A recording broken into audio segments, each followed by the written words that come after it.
ಬೆಂಗಳೂರಿನಲ್ಲಿ ಪತ್ನಿ ಕುತ್ತಿಗೆಯ ಮೇಲೆ ಕಾಲಿಟ್ಟು ಪತಿಯಿಂದ ಕೊಲೆ ಆದಂತಹ ಪ್ರಕರಣಕ್ಕೆ ಸಂಬಂಧಪಟ್ಟ ಹಾಗೆ ಏಪ್ರಿಲ್ 3ರಂದು ಪೀಣ್ಯ ಪೊಲೀಸ್ ಠಾಣಾ ವ್ಯಾಪ್ತಿಯಲ್ಲಿ ಕೊಲೆ ನಡೆದಿತ್ತು. ತನಿಖೆಯಲ್ಲಿ ಕೊಲೆಯ ಬಗ್ಗೆ ಆರೋಪಿ ದನಿಯಪ್ಪ ಬಾಯ್ಬಿಟ್ಟಿದ್ದಾನೆ. ರಾಜಕೀಯದ ಹಾದಿಗೆ ಅಡ್ಡಲಾದ ಪತ್ನಿಯನ್ನೇ ಈ ಪತಿ ಮುಗಿಸಿದ್ದಾನೆ. ಪತ್ನಿ ಕಾವ್ಯ ಹೆಸರಿನಲ್ಲಿ 3-4 ಕೋಟಿ ಮನೆ ಆಸ್ತಿ ಗಳಿಸಿದ್ನಂತೆ ಈ ದನಿಯಪ್ಪ. ಕಟ್ಟಡ ಕಾರ್ಮಿಕನಾಗಿ ಅಥಣಿಯಿಂದ ಬೆಂಗಳೂರಿಗೆ ಬಂದಿದ್ದ. ಕಟ್ಟಡ ಕಾರ್ಮಿಕ ಬಳಿಕ ಕಾಂಟ್ರಾಕ್ಟರ್ ಆಗಿ ಕೋಟ್ಯಾಂತರ ರೂಪಾಯಿ ಆಸ್ತಿ ಗಳಿಸಿದ್ದ ಆರೋಪಿ. ಕೋಟಿ ಕೋಟಿ ಗಳಿಕೆಯ ನಂತರ ರಾಜಕೀಯ ಹುಚ್ಚು ತಲೆಗೆ ಹತ್ತಿತ್ತು. ಬೆಂಗಳೂರಿನ ಪೀಣ್ಯದಲ್ಲಿನ ಆಸ್ತಿ ಮಾರಾಟ ಮಾಡೋದಿಕ್ಕೆ ದನಿಯಪ್ಪ ಪ್ಲಾನ್ ಮಾಡಿದ್ದ. ಆದರೆ ಇದಕ್ಕೆ ಪತ್ನಿ ಅಡ್ಡ ಆಗಿದ್ಲು. ಪತ್ನಿ ಒಪ್ತಾ ಇರಲಿಲ್ಲ. ಹಾಗಾಗಿ ಪತ್ನಿ ಕಾವ್ಯಾಳನ್ನ ಈ ಪತಿ ದನಿಯಪ್ಪ ಕೊಲೆ ಮಾಡಿದ್ದಾನೆ. ತನಿಖೆಯ ಸಂದರ್ಭದಲ್ಲಿ ಪೊಲೀಸರಿಗೆ ಸತ್ಯವನ್ನ ಹೇಳಿದ್ದಾನೆ ದನಿಯಪ್ಪ. ರಾಜಕೀಯ ಹಾದಿಗೆ ಮುಳ್ಳಾಗಿದ್ದ ಪತ್ನಿಯನ್ನೇ ಮುಗಿಸಿದ್ದೀನಿ ಅಂತ ಬಾಯ್ಬಿಟ್ಟಿದ್ದಾನೆ. ಬೆಂಗಳೂರು ಬಿಟ್ಟು ಅಥಣಿಯಲ್ಲಿ ರಾಜಕೀಯ ಮಾಡಲು ದನಿಯಪ್ಪ ಚಿಂತಿಸಿದ್ನಂತೆ. ಕೊಲೆಗೂ 2 ದಿನದ ಹಿಂದೆ ಊರಿಗೆ ಬಾಡೂಟ ಹಾಕ್ಸಿದ್ನಂತೆ ಈತ. ಬೆಂಗಳೂರು ಬಿಟ್ಟು ಹೋಗಿ ರಾಜಕೀಯ ಮಾಡೋದು ಬೇಡ ಅಂತ ಪತ್ನಿ ಹೇಳ್ತಾ ಇದ್ಲಂತೆ. ಬೆಂಗಳೂರಿನ ಆಸ್ತಿ ಮಾರಾಟ ಮಾಡಲು ಬಿಡೋದಿಲ್ಲ ಅಂತ ಹಠಕ್ ಬಿದ್ದಿದ್ಲಂತೆ ಪತ್ನಿ ಕಾವ್ಯ.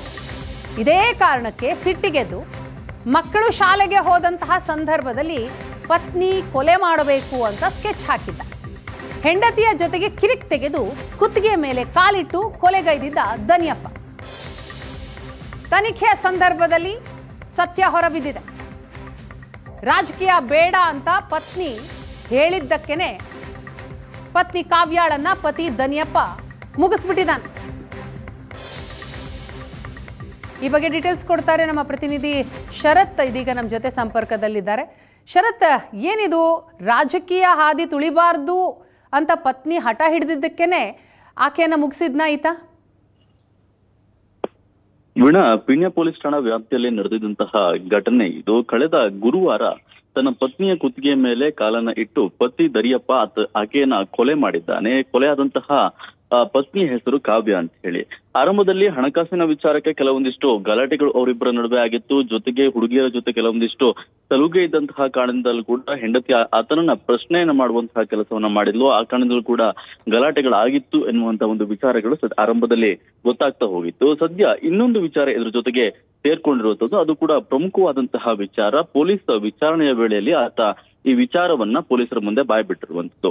ಏನೋ ಆತನಿಗೆ ರಾಜಕೀಯ ವಿಚಾರವಾಗಿ ಕೆಲವೊಂದಿಷ್ಟು ಆಸಕ್ತಿಗಳಿತ್ತು. ಇಲ್ಲಿರುವಂತಹ ಆಸ್ತಿ ಎಲ್ಲವನ್ನೂ ಕೂಡ ಮಾರಿ ಅಥಣಿಗೆ ಹೋಗಿ ಅಲ್ಲಿ ರಾಜಕೀಯದಲ್ಲಿ ತೊಡ್ಕೊಳ್ಬೇಕು ಅನ್ನುವಂತ ಒಂದು ಆಸೆಯನ್ನ ಆರೋಪಿ ದನಿಯಪ್ಪ ಹೊಂದ್ಕೊಂಡಿದ್ದ. ಆ ಕಾರಣದಿಂದಾಗಿ ಈ ಕನ್ಸ್ಟ್ರಕ್ಷನ್ ಬಿಸ್ನೆಸ್ ನ ಮುಖಾಂತರವಾಗಿ ಕೋಟಿ ಕೋಟಿ ಹಣವನ್ನು ಕೂಡ ಆತ ಮಾಡಿಟ್ಟುಕೊಂಡಿದ್ದಂತೆ.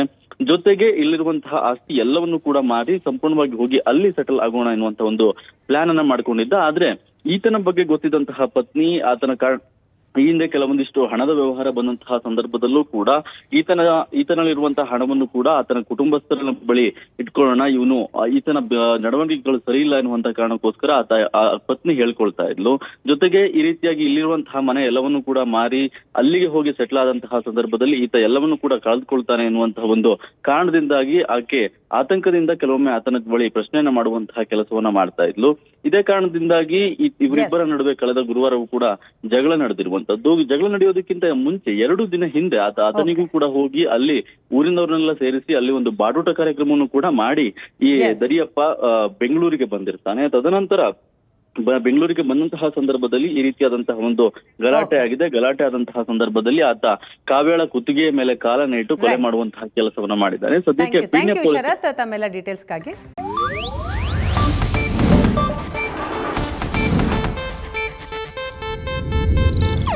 ಇದು ಏಷ್ಯಾನೆಟ್ ನ್ಯೂಸ್ ನೆಟ್ವರ್ಕ್ ಪ್ರಸ್ತುತಿ.